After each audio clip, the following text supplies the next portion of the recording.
अस्सलामुअलैकुम dear students. हमारा आज का लेक्चर नंबर 3 कंसर्न है साइंटिफिक नोटेशन।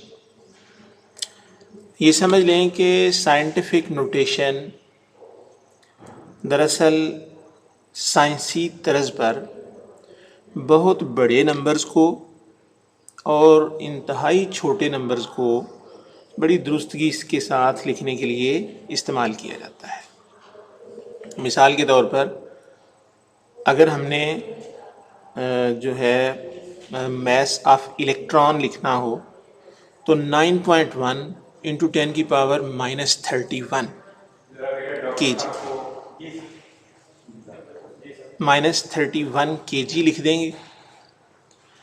और अगर हम इसको आम तरीके के साथ लिखते हुए इसके साथ ज़ीरोज़ लिखना शुरू करें तो हमें डेसिमल के बाद 31 ज़ीरोज़ लिखना पड़ेंगे और ये एक बहुत बड़ा लंबा काम बन जाएगा। इस तरह एवोगैड्रोस नंबर 6.03 10⁻23 और इसमें अगर हमें 23 ज़ीरोज़ लिखने पड़ें तो मुमकिन है एक नंबर लिखने के लिए हम अगली 2 लाइनें इसी में कंज्यूम कर दें और ये नंबर बार बार लिखना पड़े तो ये एक बड़ा मसला क्रिएट हो जाएगा।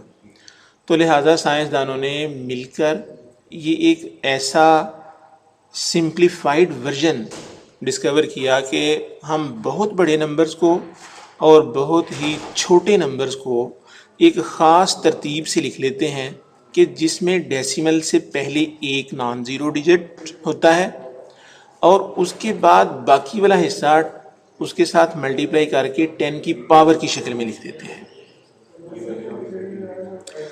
Numbers are expressed in standard form called scientific notation, which employs power of 10. Internationally accepted practice is that there should be only one non-zero digit left to the decimal. Thus, the number 134.7 should be written as 1.347 raised to the power 10 की power 2 and a very small number 0.0023 should be expressed as 2.3 into 10 की power -3। Scientific notation इस्तेमाल करते हुए हम बहुत बड़े numbers को और इंतहाई छोटे नंबर को बेहद दुरुस्तगी के साथ बड़ी शॉर्ट फॉर्म में लिख सकते हैं जो कि साइंटिफिक नोटेशन कहलाता है। इसके बाद हमारा जो टॉपिक है वो है convention for indicating units.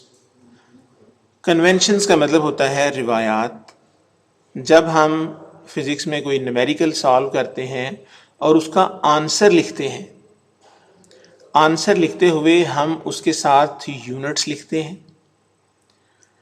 In units को लिखने का मैकेनिज़्म कि जब हमारा लिखा हुआ आंसर कोई पढ़े तो उसमें ये नीचे डिस्क्राइब की गई चीज़ों की झलक नज़र आनी चाहिए। ये वो रिवायात हैं कि जिनकी मदद से आप किसी न्यूमेरिकल का आंसर लिखते वक्त इन चीज़ों को मद्देनज़र रखेंगे। The use of SI units require special care, more particularly in writing prefixes. The following points should be kept in mind while using units. Number 1. Full name of the unit does not begin with capital letter, even if the named after a scientist, for example Newton.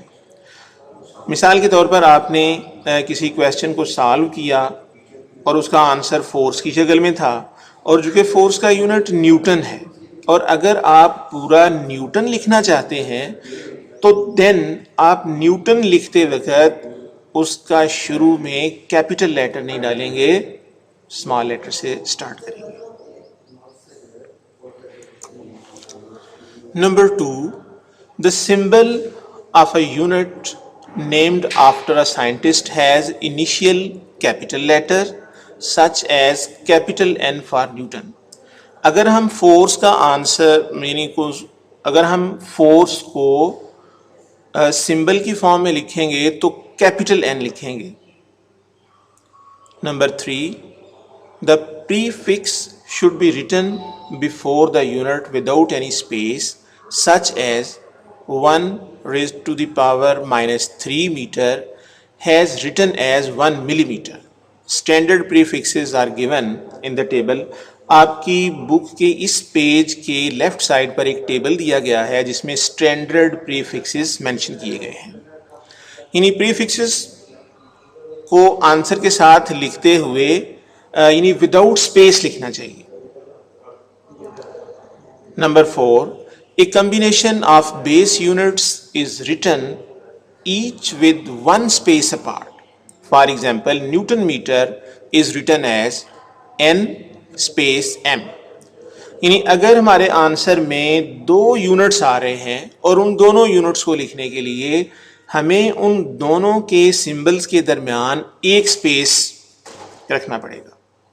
Number 5, compound prefixes are not allowed. For example, 1 microfarad may be written as 1 picofarad. यानी micro का मतलब होता है 10 की power -6.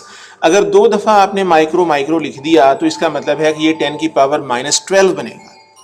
लेकिन ये standard वे नहीं है प्रीफिक्सेस को लिखने का. 10 की पावर -12 के लिए स्टैंडर्ड प्रीफिक्स है पिको, तो हम माइक्रोफेराड की बजाय पिकोफेराड लिखेंगे. Number 6, a number such as 5.0 into 10 की power 4 centimeter may be expressed in scientific notation as 5.0 into 10 की power 2 meters. इस लाइन का मतलब ये है कि जब हम कोई आंसर लिखेंगे तो वो आंसर हमेशा साइंटिफिक नोटेशन में स्टैंडर्ड यूनिट्स में होना चाहिए. सेंटीमीटर जो है वो स्टैंडर्ड यूनिट नहीं है, मीटर जो है वो स्टैंडर्ड यूनिट है. और किसी भी आंसर को लिखते वक्त स्टैंडर्ड यूनिट का इस्तेमाल करें और आंसर को साइंटिफिक नोटेशन में लिखने की कोशिश करें. When a multiple of base unit is raised to a power, the power applies to the whole multiple and not the base unit alone.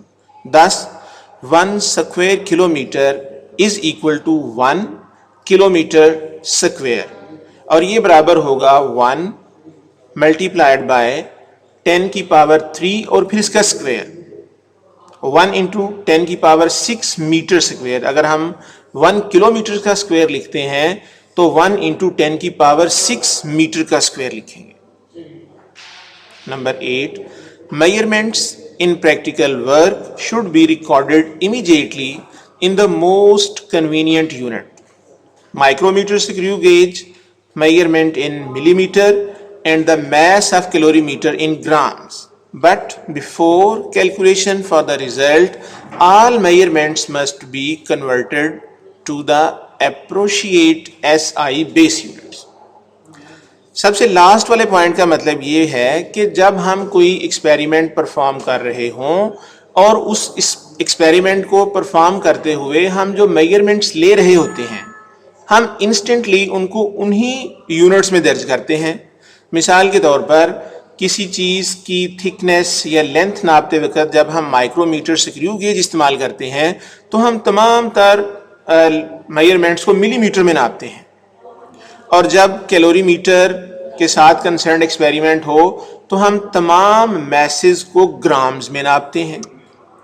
लेकिन जब हम एक्सपेरिमेंट कर चुके हैं हम अपने कैलकुलेशन से रिजल्ट इन्फियर करने लगे तो फाइनली हमें इन तमाम यूनिट्स को स्टैंडर्ड बेस यूनिट में कन्वर्ट कर लेना चाहिए ताकि हमारा आंसर स्टैंडर्ड बेस यूनिट्स में आए. शुक्रिया बेटा, उम्मीद है कि आपको ये लेक्चर पसंद आया होगा. अस्सलाम वालेकुम.